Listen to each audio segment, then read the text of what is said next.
Okay, in this video I'm going to show you how to upload a CSV purchase order and ultimately use the template that's provided, which fields are required, and then check for any errors.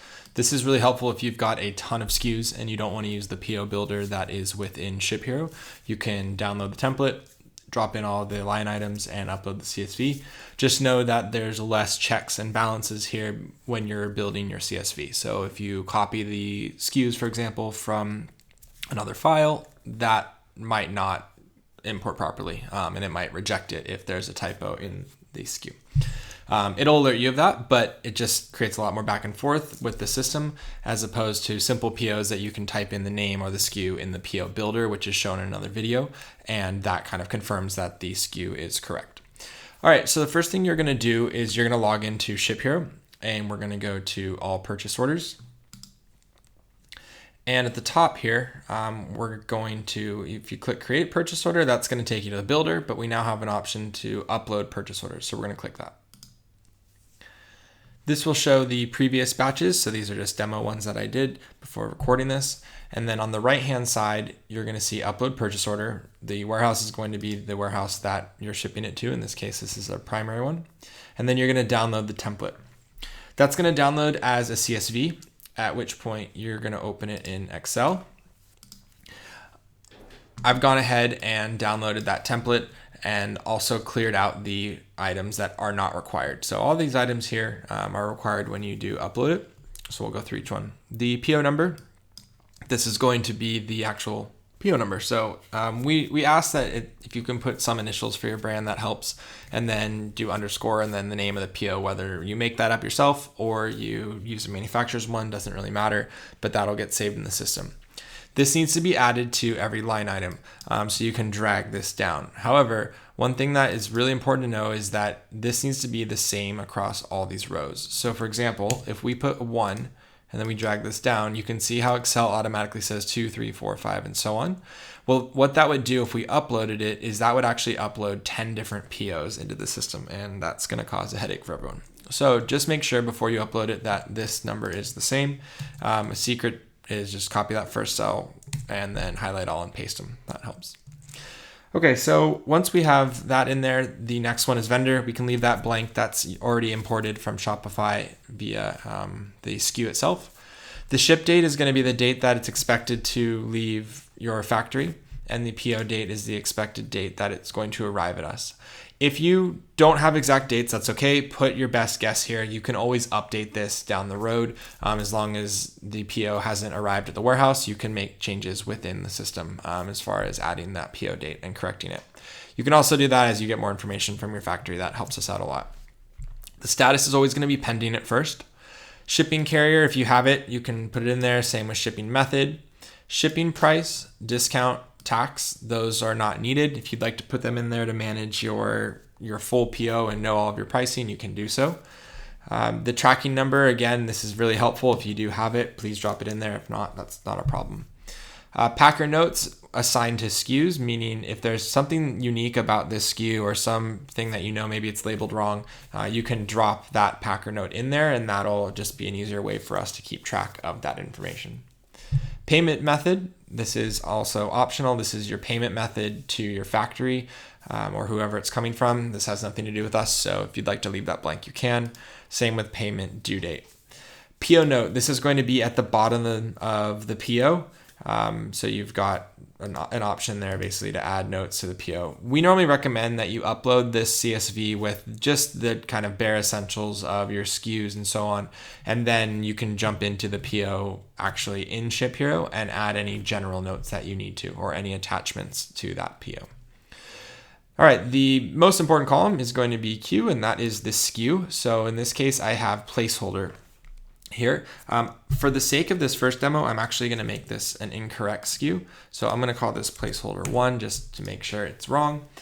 And then we're going to say vendor SKU. If your manufacturer or who you order it from uses a different SKU than what we have in ShipHero, you can put the vendor SKU in there just to make sure those match up. Next, you're going to have quantity. This is going to be how many we are expected to receive. Ultimately, the team will scan everything in. So we're basically scanning against this quantity, at which point the PO will show you if we've under-received or over-received items. The next is sell ahead. This was explained in another video as well, but essentially sell ahead means it will allow you to pre-sell the inventory. So let's say you had 10 units in stock on Shopify, but you have 50 more on the way. What you could do is if you have 50 more on the way, you'd put that here, and you could say that you want to sell ahead 50 of those, which would be all of them. We don't recommend selling ahead the full amount. The reason being is that if the PO arrives and there's a shortage, then that creates an oversell situation where you have to go back and forth and figure out why it was oversold. So we usually recommend doing 80% at most, but it's up to you. Just know that that can sometimes cause some headaches. So what this does is, let's leave it at 50 just for the sake of simplicity. And if we already had 10 in stock in Shopify, then what ShipHero would say is, okay, well, there's 10 in stock and we have 50 on the way. So it'll sync back a quantity of 60 to Shopify, which will allow more orders to come through for that specific SKU. The orders will not be released until this full 50 has been inbounded and has enough inventory to release the order. So just keep that in mind, that it will let orders come in, but the orders will not ship until the order has enough inventory to fulfill. Last is going to be price. This is going to be the price that you pay your manufacturer. This is really helpful just from an inventory value standpoint. So we definitely recommend that you put it in there, but it is not required.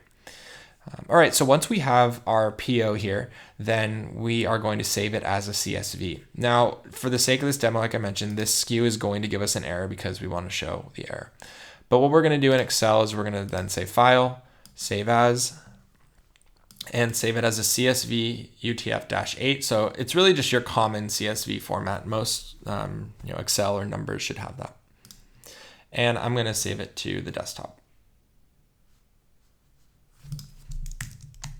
I'm going to call this error just so we know this is going to be the wrong one. Okay, after we're done with that, we're going to jump back over into ShipHero and we're going to select the file. We're going to choose the file we want to upload, and we're going to upload. Okay, so you get a green bar here saying that it has been uploaded. However, it's really important to look at the actual specifics down here. So you can see it shows the PO number that we uploaded. These are all blank because they weren't there.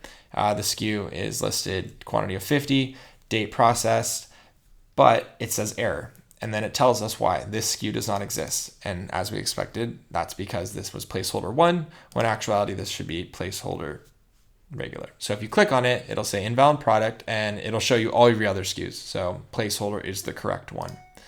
So what I'm going to do now is just upload a corrected version of it.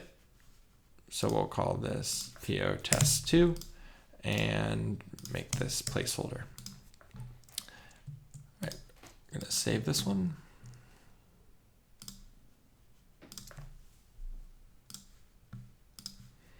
We're going to go back to kind of our purchase order upload page. We're going to hit the plus and upload this new one. Okay, at this point, we got a green bar, which means it uploaded. We can look down here, see our notes, and you can see status says processed. There doesn't say error, there's no message there. At that point, if you click on the PO number, it's going to take you into the PO page. If you've gone through the PO Builder video, you'll be very familiar with this page. So it's important to check out that video.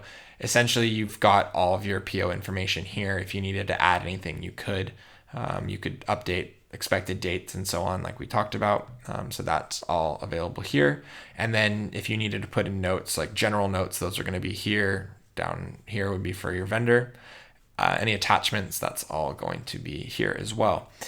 As mentioned in the other video too, we're trying to have all their communication, or as much of the communication here as possible. At this moment, you won't be notified. This may change. So depending on when you're watching this video, this could be changed hopefully by ShipHero, so you do get more notifications. But know that we try to keep as much information about the PO within this PO area here in ShipHero, just so that it's one central place. If you need to remove anything, you can do so here. After you've imported the PO once, it is in ShipHero, so just make sure that you are keeping an eye on it. And once it's arrived at the warehouse, make sure that you don't make any changes to it. That can cause kind of confusion back and forth between the teams. So that's how you upload the PO into ShipHero. If you have questions, obviously email us at support@shiplabsd.com. Thanks so much.